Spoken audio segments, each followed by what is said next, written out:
I can't get that high note.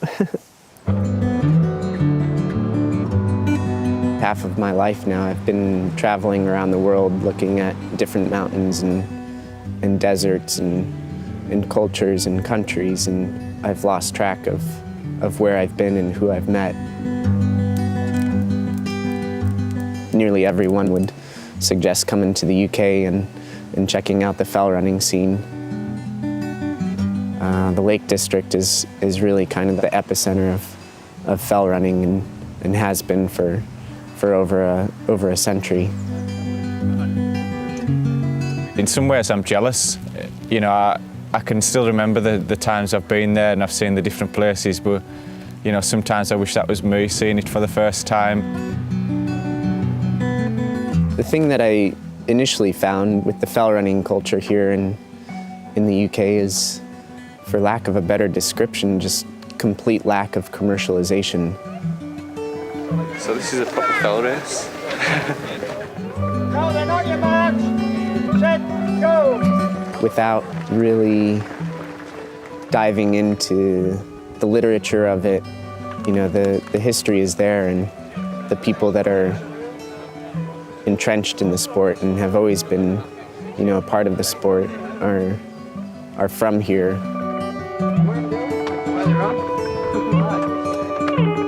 Why did it start, you know, in the late 1800s? Why are we still running fell races? Why are people still going out into the mountains and testing themselves? And there has to be a reason for it, and I think it comes down to a matter of aesthetics. It's people have an appreciation for certain things, and they make an effort to preserve them.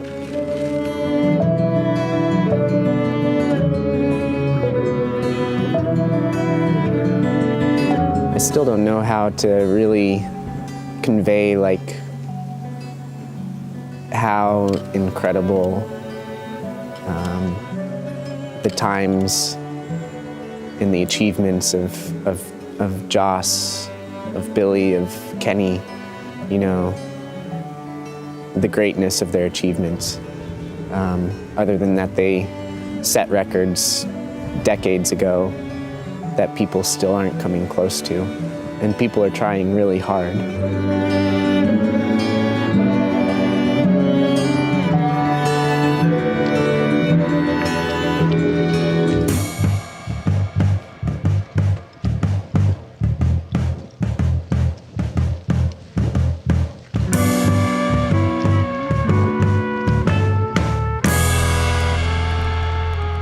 I'm still scratching my head at how they achieved what they achieved, why they chose to pursue these monumental feats that really don't mean anything beyond the valleys where they're living right now. I think perhaps the most amazing part about those feats is that they don't really seem to care if people understand what they accomplished. People put you on a pedestal, but I don't. That was as good as I was, and so what?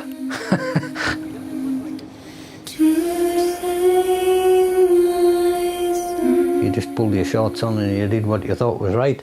However good or bad Billy Bland was, that was as good as he was. That was me.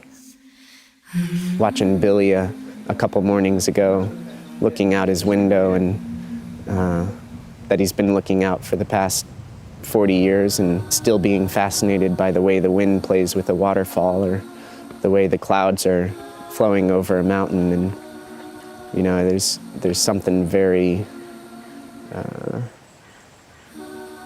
meditative about that.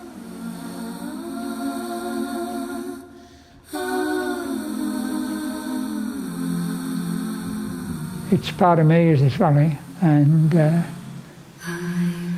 I appreciate it. It's got everything I desire.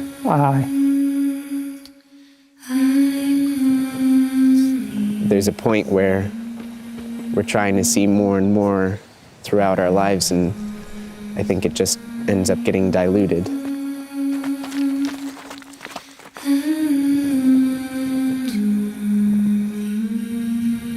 Plenty of people thought that I wasn't right in me thinking, but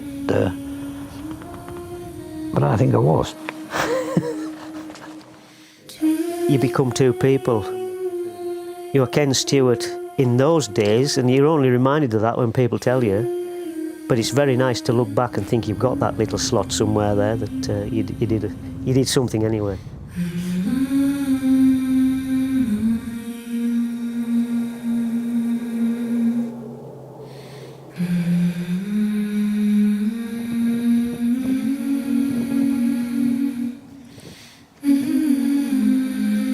You come to a place and you find these guys that have essentially never left this one little mountain range. The Lake District was enough for them. At which point for me, I can't help but feel, you know, envy.